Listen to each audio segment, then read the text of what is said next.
Buenas tardes, bienvenidos al cuarto encuentro con la historia de Calabria y sus personajes célebres, organizado por la Subsecretaría de Cultura de la Asociación Calabresa Mutual y Cultural. Relatos y comentarios, Lucía Marando. En la historia de Calabria y sus personajes célebres, hoy vamos a encontrarnos con Ugo Falcando, un historiador calabrés que vivió en la época de los normandos.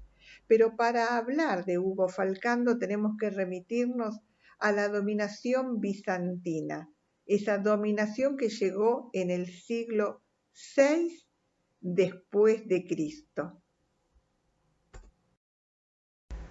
Como dije, los bizantinos dominaron Calabria a partir del siglo VI después de Cristo.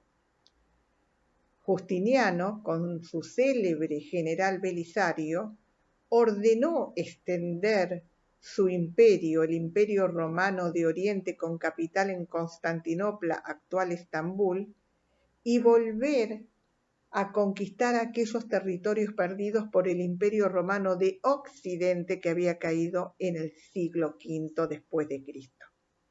Así es que Belisario se dirigió con su ejército al norte de África y venció al pueblo vándalo que habitaba en esa región, y luego a España y el sur de Italia, que estaban los ostrogodos. Los venció y se instalaron en Calabria. Podemos apreciar arquitectura y arte bizantino en toda la región. Una de las últimas iglesias bizantinas es la católica en el pueblo de Stilo, en la región Calabria, y en Rossano Calabro fue un lugar muy importante, porque fue la sede del jefe del ejército bizantino. Además, la iglesia y el museo religioso del Códice en Rossano Calabro ha sido declarado por la UNESCO Patrimonio Cultural de la Humanidad. ¿Por qué? Por lo que estamos viendo en esta pantalla. Se encuentran en este museo lo que se denomina el Código Purpúreo, que son los testimonios, los evangelios de San Marcos y San Mateo sobre la vida de Jesús. Impresa de esta forma, con estas imágenes, son más de 100 papiros, más de 100 imágenes, muchas más, por supuesto, en cada papiro, de lo que es la vida de Jesús. Es una oportunidad única para los que lleguen a Rossano Calabro a recorrer esta hermosa ciudad y poder apreciar esta obra magnífica de la época bizantina. Acá vemos un mapa de los distintos pueblos de Europa y parte de Asia. Vemos el Imperio Bizantino, que ya en esta época, el siglo X después de Cristo, había perdido parte de su territorio en el norte de África y en la actual Portugal y España. El Imperio Bizantino entonces tenía como enemigo a los árabes, a los sarracenos, con religión musulmana, y que estos formaron los reinos islámicos en el norte de África y además el Califato de Córdoba en lo que es la actual España, parte de España y Portugal. Por otro lado, importante es el Principado de Kiev, formado por la actual Rusia y Ucrania, que tenían la religión ortodoxa griega, lo mismo que Bulgaria, Serbia, Croacia. ¿Por qué? Porque también comerciaban con Bizancio. Y por último tenemos a los vikingos y sus incursiones. Los vikingos llegan desde Noruega, desde Dinamarca, a lo que es la actual Inglaterra y además el reino de Gran Bretaña.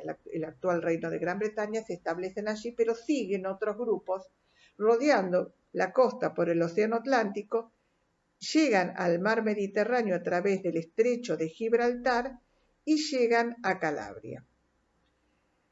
Estos pueblos eran pueblos guerreros, eran pueblos que vendían sus servicios, eran llamados mercenarios, a favor de distintos reyes. Cuando llegan a Calabria los venden por un lado a los longobardos, que eran un pueblo que también había llegado del norte de Europa y quería conquistar el sur de Italia, y los bizantinos que estaban ahí y tenían como enemigos por un lado, por el norte, a los longobardos y por el sur a los sarracenos. Contratan a estos pueblos normandos significa gente del norte,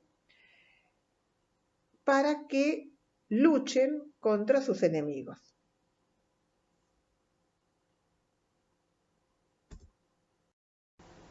Acá vemos a Roberto Guiscardo, el conquistador normando.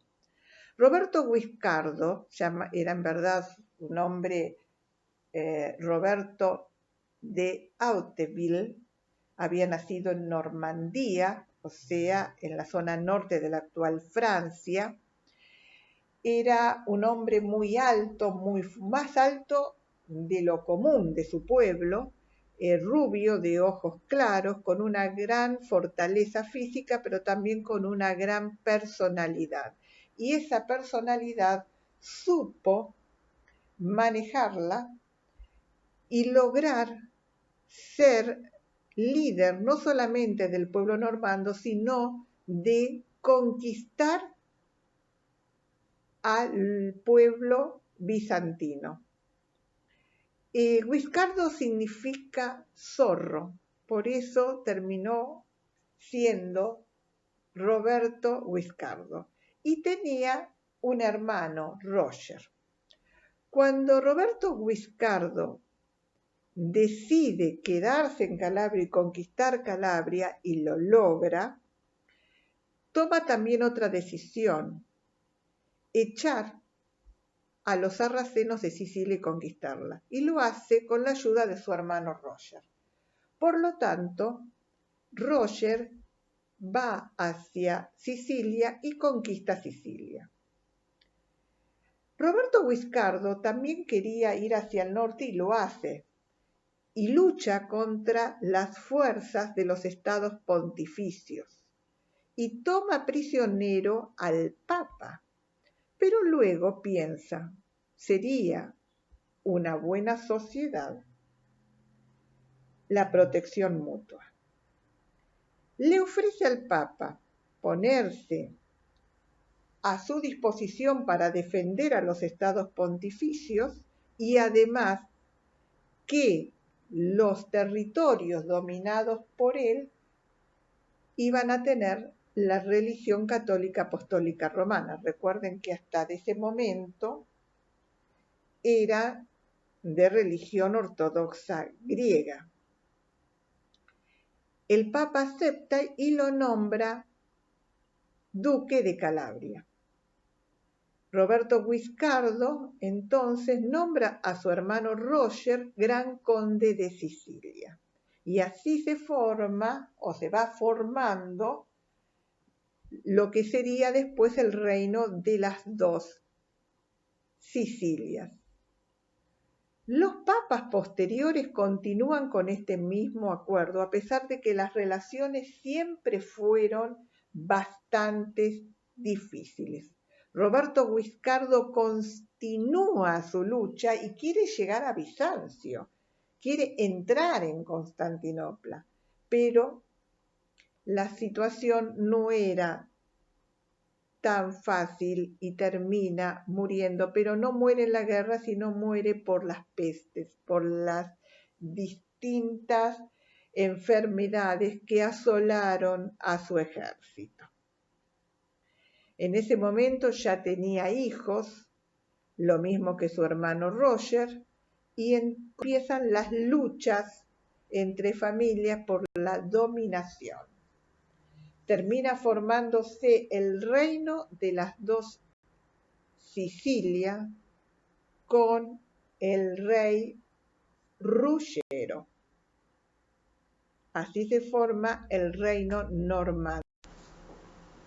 Como he dicho entonces, el normando Roberto Guiscardo logra conquistar Calabria y ser nombrado duque de Calabria y Apulia, y su hermano Roger Bozo, gran conde de Sicilia. Roberto Guiscardo tiene hijos, entre ellos Bohemundo y Roger Borsa.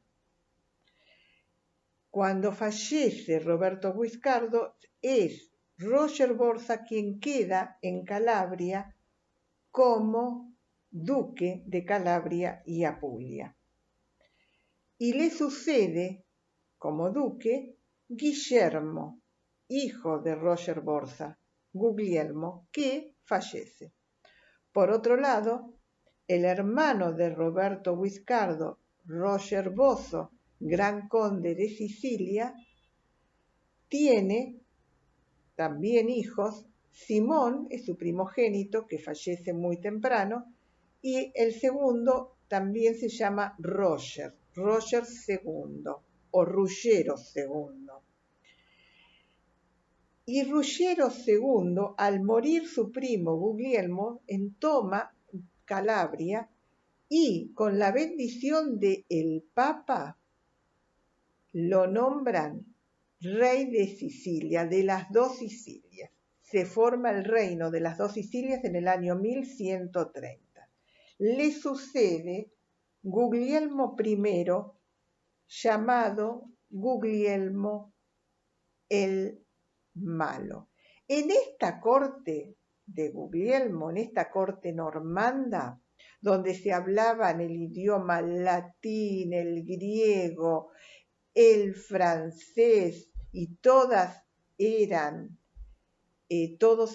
idiomas aceptados, en esta corte normanda es donde vive Ugo Falcando, este historiador calabrés que desarrolla su vida dentro de la corte y escribe libros de la historia de la tiranía en Sicilia. Ugo Falcando. El ojo de Ugo Falcando, que vio personalmente muchas de las tareas del reino de Guglielmo I y de Guglielmo II, escruta más dentro de la vida de la corte que de fuera de la corte.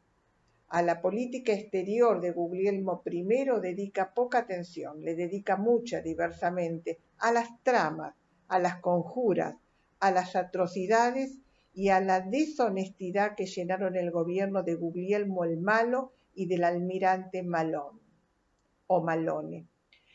Ugo Falcando diferencia mucho lo que es la crueldad del rey Ruggero y la crueldad del rey Guglielmo I, porque dice que el rey Ruggero también era cruel, pero por una finalidad superior, la creación de ese estado, la supervivencia de ese reino de Sicilia, mientras que Guglielmo I tiene una crueldad que es gratuita, sin ningún sentido y sin ninguna finalidad superior. Fue otro el escenario de la corte bajo Guglielmo II. Es un verdadero pecado que Ugo Falcando no quiso o no pudo contarlo. A la historia del reino de Sicilia, Ugo Falcando regresa con la epístola de Calamitate Siciliae. La escribe después de la muerte de Guglielmo II, acaecida el 18 de noviembre de 1189. Es más un manifiesto político de actualidad que un recuento histórico. Entonces, si bien Ugo Falcando se dedica mucho a lo que es la persona, más que a una historia objetiva, más que a la política, el hecho es que tiene una claridad de expresión que, según los intelectuales, se compara con nada más ni nada menos con la obra de Nicolás Maquiavelo. Realmente un hijo de Calabria, Ugo Falcando, del cual también hay que decir que no es su verdadero nombre y que se desconoce realmente la fecha y el pueblo, el lugar donde nació, pero que su capacidad intelectual ha sobresalido a través de los años.